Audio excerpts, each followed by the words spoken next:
यदि मैं शिक्षा मंत्री होता, इस पर निबंध है। आप लोग ध्यान से सुनिएगा। हर विषय को, जो भी मैं जिस बिंदु को मैं बताऊंगा उस पर ध्यान दीजिएगा। यदि मैं शिक्षा मंत्री होता, हर इंसान का इस दुनिया में एक सपना होता है। वो कुछ बनना चाहता है, अपने सपने को पूरा करना चाहता है। एक छात्र सही तरह से पढ़ाई तभी कर पाता है जब उसका जीवन में कुछ बनने का लक्ष्य होता है। जैसे कि कोई शिक्षक बनना चाहता है तो कोई डॉक्टर या वकील, या इससे भी बढ़कर कुछ और, जैसे शिक्षा मंत्री या प्रधानमंत्री बनना हो, डॉक्टर बनना हो, इंजीनियर बनना, सबकी एक इच्छा होती है। यह सब अपनी अपनी सोच के ऊपर निर्भर करता है कि हम क्या पाना चाहते हैं, और उस पाने के लिए हमें सही तरीके से और सकारात्मक तरीके से प्रयत्न करना पड़ता है।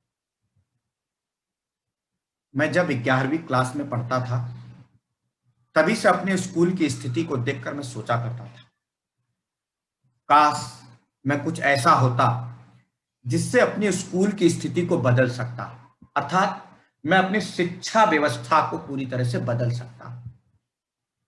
अगर मुझे कुछ विशेष अधिकार प्राप्त होते। मैं एक विद्यार्थी हूं, तो मेरी ज्यादातर इच्छाएं मेरी शिक्षा से संबंधित है। इसलिए मैं कई बार शिक्षा में ऐसे परिवर्तन लाने की कोशिश करता हूं जिससे हमारी शिक्षा सही अर्थों में उपयोगी बन जाए। जब तक मैं शिक्षा मंत्री नहीं बन जाता, तब तक मैं अपनी इच्छाओं को पूरा नहीं कर सकता। इसलिए कभी कभी मैं सोचता हूं कि काश मैं शिक्षा मंत्री होता। पाठ्य पुस्तकों का बोझ कम करने, अगर मैं शिक्षा मंत्री होता, तो आप सभी को मालूम है कि विद्यार्थी जो होते हैं, उनके बैग आप अगर उठाने जाओगे तो कितना वजनदार होता है। तो पाठ्य पुस्तकों का बोझ कम करने, यदि मैं शिक्षा मंत्री होता तो सबसे पहले यह आदेश जारी करता कि पाठ्यक्रमों में किताबों का बोझ कम कर दिया जाए। आज के समय में एक ही विषय की 4-4 किताबें होती हैं। जैसे विज्ञान देख लो, फिजिक्स, केमिस्ट्री, बायोलॉजी, अलग अलग किताबें होती हैं।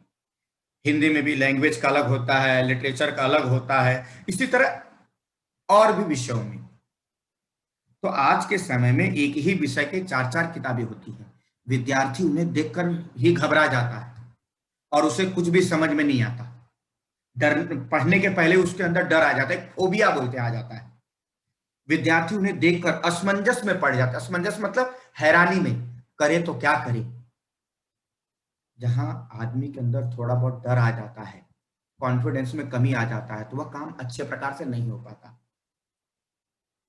तो विद्यार्थी उन्हें देखकर असमंजस में पड़ जाते हैं कि वे कौन सी पुस्तक को अपनाएं। विद्यार्थियों पर पाठ्य पुस्तकों का बहुत भार होता है। हमें ज्यादा से ज्यादा बोझ को कम करने की कोशिश करनी चाहिए। व्यवसाय से जुड़ी शिक्षा, व्यवसाय से जुड़ी शिक्षा मतलब क्या होता है, मैं आपको बता देता हूं। हमारी जो शिक्षा व्यवस्था है, वह एक तरफा है। एक तरफा मतलब क्या है, आप रटो और जाके एग्जाम में लिखो, उसे प्रैक्टिकल ज्ञान नहीं मिलता, वास्तविक ज्ञान नहीं मिल पाता। हम सिर्फ किताबी ज्ञान लेते हैं। व्यवसाय से जुड़ी शिक्षा का मतलब क्या है कि हम विद्यार्थियों का जिस विषय में रुचि है, विद्यार्थियों में जिस विषय में रुचि है, उसकी रुचि को पहचान करके उसका ज्यादा से ज्यादा ज्ञान देना। चाहे किसी को कुकिंग का ज्ञान हो, उसको कुकिंग के विषय में ज्ञान देना। किसी को एग्रीकल्चर, कृषि के बारे में रुचि हो तो उसको कृषि के बारे में ज्ञान देना। किसी को कारपेंटरी के बारे में ज्ञान देना। ये सभी अलग अलग विषय हैं। तो व्यवसाय से जुड़ी शिक्षा विदेशों में यही होता है। विद्यार्थियों के गुणों को, टैलेंट को पहचाना जाता है, उनकी रुचि को पहचाना जाता है, और पहचानने के बाद उनको उस व्यवसाय का शिक्षा दिया जाता है। तो अगर मैं शिक्षा मंत्री बनूंगा तो मैं विद्यार्थियों को व्यावसायिक शिक्षा दूंगा। मैं पहले पहचानूंगा किस विद्यार्थियों के अंदर कौन सा गुण है और उस विद्यार्थी को किस व्यवसाय में रुचि है, उस व्यवसाय से संबंधित उसको ज्ञान दूंगा। तो विद्यार्थी भी क्या होगा, उस विषय को रुचि से पढ़ेगा और उसमें अच्छा कर पाएगा। आजकल क्या होता है, परिवार में इंजीनियर बनाना, डॉक्टर बनाना है, जबरदस्ती परिवार का दबाव होता है कि तुम्हारे पिताजी इंजीनियर है तो तुम्हें इंजीनियर ही बनना है, आईआईटी क्लियर करना है, बल्कि विद्यार्थी की रुचि और किसी में है। और फिर क्या होता है, परिवार के दबाव में जाकर के वो विद्यार्थी करता है और वह अपने करियर में अच्छा नहीं कर पाता है। तो हमारे देश में इस शिक्षा का अभाव है, कमी है। अब समय आ गया है कि हमें शिक्षा व्यवस्था में यह बदलाव करनी ही चाहिए। तो यदि मैं शिक्षा मंत्री बनूंगा तो व्यवसाय से जुड़ी शिक्षा दूंगा। शिक्षा को व्यवसायिक बनाना जरूरी होता है।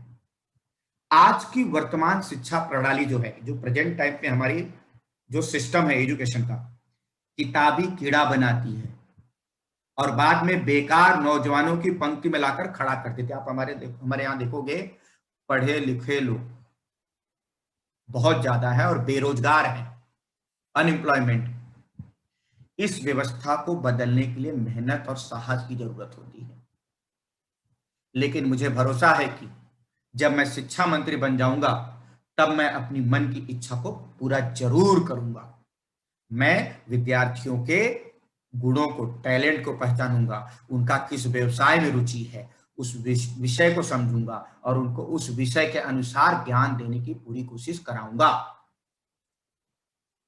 जब मैं शिक्षा मंत्री का पद ग्रहण करता तो सरकारी अध्यापकों या प्राइवेट विद्यालय जो भी हो, वो प्राइवेट ट्यूशन देने से मना कर देता। जो अध्यापक ट्यूशन पढ़ाते हैं वे कक्षा में तो कुछ नहीं पढ़ाते हैं, इसलिए नहीं पढ़ाते हैं कि उन्हें मालूम है कि वे ट्यूशन लेंगे जरूर। तो ऐसे अध्यापक के ऊपर मैं सख्त सख्त कार्रवाई करूंगा। तो जो अध्यापक ट्यूशन पढ़ाते हैं वे कक्षा में तो कुछ नहीं पढ़ाते हैं, पर स्कूल का समय खत्म होते ही उनके घरों में विधिवत स्कूल खुल जाते हैं। जो विद्यार्थी प्राइवेट ट्यूशन के लिए तैयार नहीं होते उन्हें शिक्षक अपमानित और दंडित करते हैं। ऐसे शिक्षकों को, ऐसे व्यवहार के लोगों को मैं जरूर कानून के द्वारा दंडित करूंगा। बहुमुखी विकास, बहुमुखी विकास मतलब ऑल राउंड डेवलपमेंट। एक तरफा विकास नहीं होना चाहिए, किसी एक विषय का नॉलेज नहीं होना चाहिए। मैं कोई भी शिक्षा रहे उससे हमारे समाज की दुनिया से कनेक्ट करने के लिए सिखाने का प्रयत्न करवाऊंगा। बहुमुखी विकास मतलब ऑल राउंड डेवलपमेंट। शिक्षा का अर्थ केवल पुस्तकीय ज्ञान होता है हमारे देश में, मैं उसे पूरी तरह से बदल दूंगा। मैं विषयों को समझ करके, देख करके, प्रयोग करके पढ़ाने की ओर दिशा बढ़ाऊंगा। छात्रों के बहुमुखी विकास में खेलों, भ्रमण मतलब आपको यात्रा एक ऐसी चीज होती है, यात्रा द्वारा काफी विद्यार्थी सीखते हैं। मैं एजुकेशनल ट्रिप लेकर जाऊंगा जहां पर सब विद्यार्थी प्रकृति, नेचर से सीखेंगे। खेल खेल के द्वारा मैं विद्यार्थियों को सिखाऊंगा, चर्चा के माध्यम से सिखाऊंगा, डिबेट के द्वारा सिखाऊंगा, कहानी के माध्यम से सिखाऊंगा। तो शिक्षा का जो अब तक जो एक तरफा ज्ञान है, किताब पढ़ो और पढ़ के जाके एग्जाम दो, मैं वो न करवाऊंगा। मैं छात्रों के बहुमुखी विकास में खेलों, भ्रमण और सांस्कृतिक कार्यक्रम का अहम महत्व होता है। गांधी जी ने भी शिक्षा दी थी कि गर्मी की छुट्टियों में गांव में जाकर गांव के सुधार के काम किए जाने चाहिए। अनपढ़ों को पढ़ाना, किसानों को कृषि करने के नए ढंग सिखाना चाहिए। अगर विद्यार्थी गर्मी की छुट्टियों में अपने गांव जाएंगे, किसान किस तरह से कार्य करते हैं, कैसे फसल बोते हैं, कैसे बीज बोते हैं, मौसम का कैसे उनको ज्ञान होता है, अगर वो विद्यार्थी जाएंगे गांव में तो प्रैक्टिकल सीख पाएंगे किसानों से कि किसान किस तरह से मेहनत करते हैं, सुबह किस तरह से उठते हैं, सुबह से लेकर शाम तक उनके कार्य कैसे होते हैं, वो पूरी तरह से देख सकते हैं। तो उन्हें रटने की आवश्यकता नहीं, ये समझ जाएंगे। तो जब व्यक्ति कुछ समझ जाता है तो उसे प्रैक्टिकल तौर पे आराम से लिख लेता है। तो गांधी जी ने भी शिक्षा दी थी कि गर्मी की छुट्टियों में गांव में जाकर गांव के सुधार के काम किए जाने चाहिए। अनपढ़ों को पढ़ाना, किसानों को कृषि करने के नए ढंग सिखाने चाहिए, गरीब बच्चों को स्वास्थ्य के नियम बताने चाहिए, सफाई का महत्व समझाना चाहिए। विद्यार्थियों के बहुमुखी विकास के लिए मैं जरूरतमंद कदम उठाऊंगा। अगर विद्यार्थी गांव में जाएगा तो गांव में क्या दिखेगा? गांव जो होता है एक परिवार होता है। गांव में किसी के घर में भी कोई कार्यक्रम होता है तो पूरा गांव उसमें लग जाता है, इन्वॉल्व हो जाता है, उस परिवार को मदद करता है। इससे इससे क्या होता है? विद्यार्थी के अंदर एक नए गुण का विकास होगा। क्या? एकता। परिवार का महत्व समझेगा, संयुक्त परिवार के महत्व को समझेगा, गांव के वातावरण को समझेगा, किसान के महत्व को समझेगा। किसान किस तरह से मौसम को देख करके, सूर्य की रोशनी, सूर्य को दिशाओं को देख करके समय ज्ञात कर लेता है, वो सभी ज्ञान विद्यार्थी के अंदर आएगा। प्रौढ़ शिक्षा, एडल्ट एजुकेशन। भारत में ऐसे कई वृद्ध लोग, बूढ़े लोग हैं जिन्हें क ख ग घ तक नहीं आता। वो बेचारों के ऊपर बहुत अत्याचार होते हैं। जमींदार अर्थात लैंडलॉर्ड, पूंजीपति, बड़े बड़े व्यापारी, बिजनेसमैन, वो अनपढ़ होने की वजह से उनको चीट करते हैं, उनको धोखा देते हैं, उनको ठगते हैं। तो मैं अगर शिक्षा मंत्री बनूंगा तो हर गांव गांव में, हर जगह पर प्रौढ़ शिक्षा कार्यक्रम को जरूर चलाऊंगा, जिससे उनका हक उन्हें मिले और गलत चीजों के खिलाफ वे अपनी आवाज को उठा सके। शिक्षा मंत्री होने के नाते मैं यह प्रयास करूंगा कि प्रौढ़ शिक्षा यथासंभव प्रदान की जाए। यथासंभव मतलब जितना ज्यादा हो सके उतना दी जाए गांव में। और उसका प्रमुख उद्देश्य नाम लिखना जानना ही ना होकर, मतलब शिक्षा का उद्देश्य मेरा ये नहीं कि जो गांव में बूढ़े हैं, बुजुर्ग लोग हैं, वो सिर्फ नाम लिखना जाने, हस्ताक्षर करना जाने, नहीं। उनके हक क्या है, समाज में उनकी क्या उत्तरदायित्व है,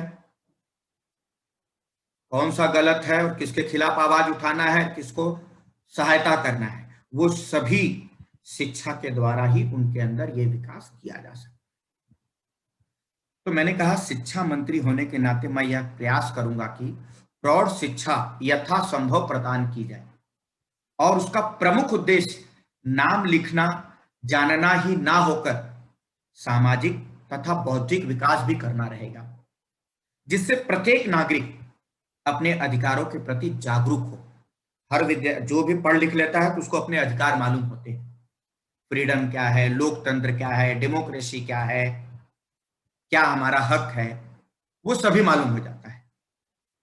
गांव में अगर किसी गरीब किसान को जो अनपढ़ होता है, अगर उससे किसी के खिलाफ शिकायत भी होती है, अगर वो पुलिस थाने चल जाए, कहीं चले जाए, तो अधिकारियों को मालूम होता है, पुलिस ऑफिसर के अनपढ़ है, ये कुछ नहीं कर सकता, तो डांट के भगा देते हैं और किसान डर करके चला आता है। तो जब वो पढ़े लिखेगा किसान, तो उसे उसका हक उसे मालूम पड़ेगा, तो हक मालूम पड़ेगा तो हक के लिए आवाज उठाएगा।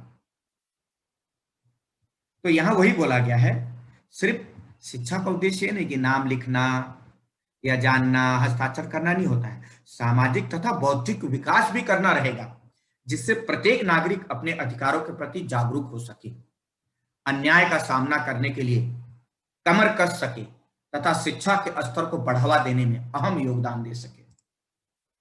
महिला शिक्षा, आप जानते ही हो, अभी भी शहरों में तो चलो बहुत अच्छी बात है, लेकिन गांव में अभी भी ये प्रथा है, महिलाओं को उतना महत्व नहीं दिया जाता। अभी भी हमारे देश में भले संविधान में 50% उनके लिए जगह आरक्षित कर दी गई है, रिजर्वेशन कर दिया गया है, लेकिन अभी भी लोगों की मानसिकता नहीं बनी है। अगर एक स्त्री शिक्षा कर ले तो उसका पूरा परिवार, आने वाली पीढ़ी शिक्षित हो जाती है। तो अगर मैं शिक्षा मंत्री बनूंगा तो महिलाओं को शिक्षा मुफ्त करा दूंगा और उनके लिए नए नए रोजगार के प्रबंध कराऊंगा। तो महिला शिक्षा जो भी देश में, चाहे जापान हो, चाहे अमेरिका हो, चाहे इंग्लैंड हो, जो भी देश है, उसकी प्रगति का मेन कारण ये है, प्रमुख कारण ये है कि वहां महिला शिक्षित ज्यादा है। हमसे बाद हुए देश जो आजाद थे वो हमसे ज्यादा प्रगति कर गए हैं, डेवलप्ड कंट्री हो चुके हैं। हम अभी भी डेवलपिंग कंट्री में हैं।